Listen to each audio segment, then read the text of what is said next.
안녕하십니까. 호크로 투자는 쇼킹 부동산입니다. 부동산 시장 상황이 더욱 안 좋아질 것 같습니다. 한국과 미국 모두 안 좋은 소식이 발표됐기 때문이죠. 영상 전에 구독으로 부자 되시기 바랍니다. 제가 요즘 간절하게 바라는 것이 있습니다. 올해 좀 집값이 많이 하락해서 쇼킹 부동산 구독자분들이 2023년부터 2024년 초에 저렴하게 내 집 마련하시기를 원한다는 부분이죠. 이미 사신 분들께는 죄송하지만 저는 개인적으로 내년부터는 살만한 가격이 될 것이라고 확신을 하고 있습니다. 오늘은 그와 관련된 소식을 좀 전해드리고자 합니다. 금일 한국 소비자 물가지수가 발표가 됐습니다. 부동산 시장에 가장 중요한 물가지표가 나왔다는 거죠. 자, 왜 부동산 시장의 물가지수가 중요하냐? 지금 대한민국 부동산 가격 하락은 급격한 기준금리 인상으로 이어진 거예요. 자, 급격한 금리 인상은 왜 이루어지냐? 결국에는 고물가 때문에 일어났다는 부분이죠. 급격히 금리가 올라가서 전세 가격 하방 압력으로 작용하고 2년 전 전세 시세보다 낮은 역전세를 내세면서 매매 가격도 동반 급락하고 있죠. 그래서 부동산 시장 변화를 보려면 지금은 물가부터 우선적으로 챙겨야 되는 겁니다. 자, 10월 소비자 물가 상승률 어떻게 발표됐을까요? 5.7%가 나왔습니다. 3개월 만에 물가 상승세가 확대됐어요. 7월에 6.3% 찍고 지속적으로 낮아지다가 이게 더 낮아져야 되는데 다시 반등을 해버리네. 게다가 이 5.7%라는 수치 시장 전망치 컨센서스 5.6%보다 높았다는 부분이죠. 주요 항목 모두 다 물가 안정 목표치 2%를 한참 초과했습니다. 농축수산물 5.2%, 공업제품 6.3%, 전기가스 수도 23.1%, 서비스 4.2% 상승이었습니다. 이 서비스 안에서 개인 서비스는 무려 6.4%나 올라갔다는 부분이죠. 특히 지금 주목받고 있는 부분이 전기가스 수도입니다. 전년 동월 대비 23.1%예요. 그동안에 물가 상승을 주도했었던 석유로 제품만큼 가중치가 들어가는데 이 석유로 제품 가중치만큼 늘어나는 게 무려 23.1%니까 전체 물가 평균을 올릴 수밖에 없다는 부분이죠. 석유로 제품은 전년 동월 대비 상승률이 한때 30%대 갔다가 10% 수준으로 하락했는데 이젠 다시 전기가스 수도가 물가 상승을 주도하고 있다는 부분이죠. 그래서 이런 전기가스 요금은요 좀 예민한 부분이에요. 왜냐면은 이 전기가스는 안 쓰는 데가 없거든요. 가게도 쓰지만 사업장도 씁니다. 시차를 두고 외식외 서비스 품목 인상으로 작용될 수밖에 없는 거예요. 그래서 전기가스 요금 인상 자체도 무섭지만 그 파급 효과도 생각을 해야 된다는 거죠.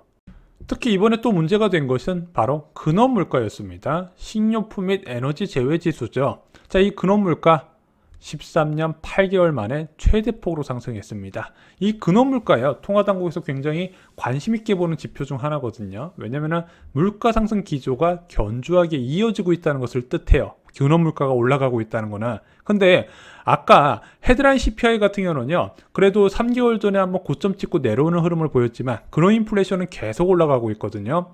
야, 이거 앞으로도 물가 불안이 지속될 수 있겠구나. 또 하나, 수요 측 인플레 압력이 여전히 강하구나. 통화당국이 생각을 할 수밖에 없다는 겁니다.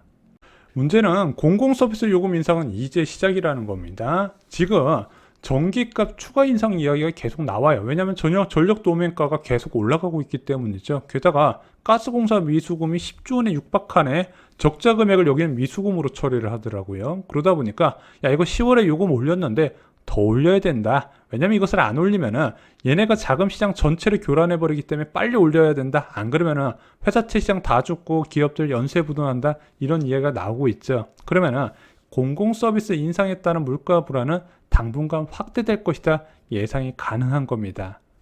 자, 최근에 발표된 기대 인플레이션에도 영향을 주고 있습니다. 이 기대 인플레이션은 뭐냐? 소비자들이 지금 앞으로 1년 동안 물가가 얼마나 올 것 같아요? 설문조사한 건데 평균적으로 4.3%를 봤다는 겁니다. 9월달에 4.2였는데 확대가 된 거예요. 자, 왜 올랐나 봤더니 공공요금 인상 때문에 그렇게 느낀다고 합니다. 그래서 3개월 만에 그 기대 인플레이션이 상승을 하면서 통화당국을 또 다시 압박할 수밖에 없는 거예요.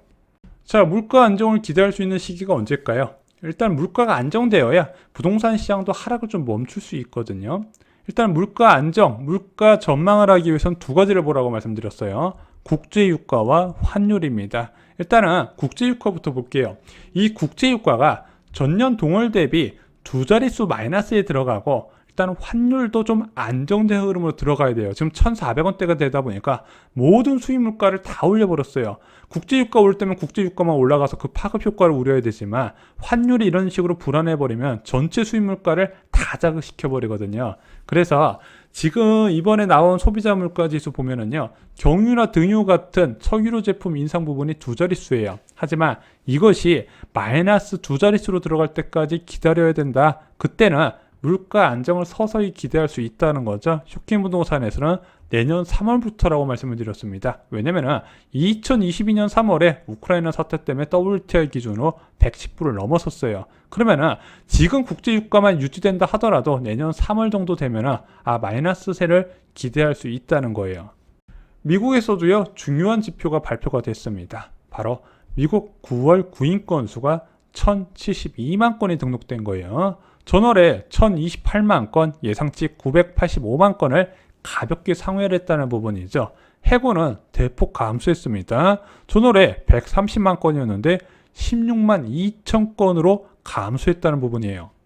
이것은 연준의 목적 달성이 멀었다는 것을 의미를 합니다. 왜냐면은 뜨거운 노동시장을 식혀서 인플레이션 압력을 완화시키려고 했는데 이런 식으로 노동시장이 뜨거우면은 수요 측 인플레이션 압력이 가속화되면서 인플레이션의 장기 고착화가 이루어지거든요. 그래서 일단은 경기를 확 죽여서 노동시장의 침체를 이끌어야 되는데 그게 아직 멀어버렸더라. 그러면 어떻게 될까요?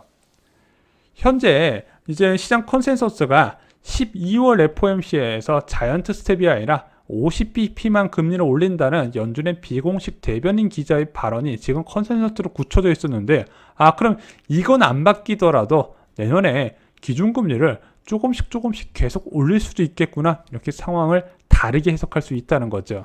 그래서 미국의 금리 전망 경로가 좀 바뀌었습니다. 일단 12월 FOMC에서는요, 자이언트 스텝을 할 것이냐 빅 스텝을 할 것이냐 의견은 반반으로 나눠져요. 하지만 2월 달과 3월 달에 있는 FOMC에서요, 금리를 계속해서 올려서 3월 말 정도에는요, 최종적으로 금리가 5.25%까지 올라갈 거라는 게 컨센서스로 자리 잡았다는 부분이죠. 그러면은 1월 달의 금리 정점이 아니라 2월 달, 3월 달 지속적인 금리 인상도 가능하겠구나, 이런 최악의 시나리오도 나왔다는 부분이죠. 자, 한국 기준금리는 어떻게 되어야 될까요?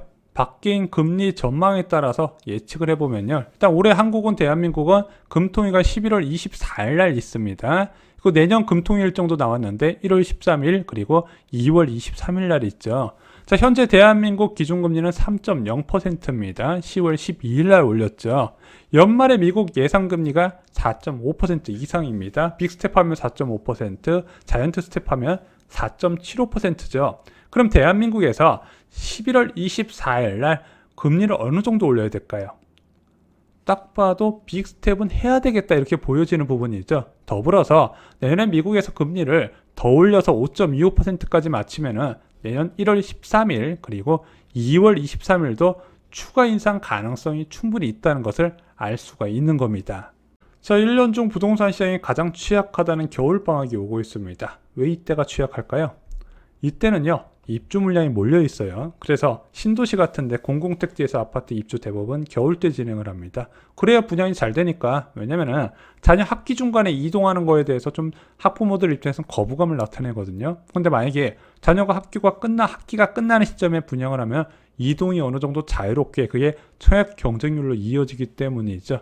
또 하나, 왜 겨울방학이 또 취약하냐? 세입자의 이동이 많아요. 학군지로 옮겨간다든가 또는 더 좋은 주거 환경으로 옮겨간다든가 겨울 때 이사를 한다는 부분이에요. 자녀의 어린이집, 유치원, 학교가 끝나는 시점에. 그러다 보니까 세입자가 나가버리네, 다주택자는 생각을 한다는 겁니다.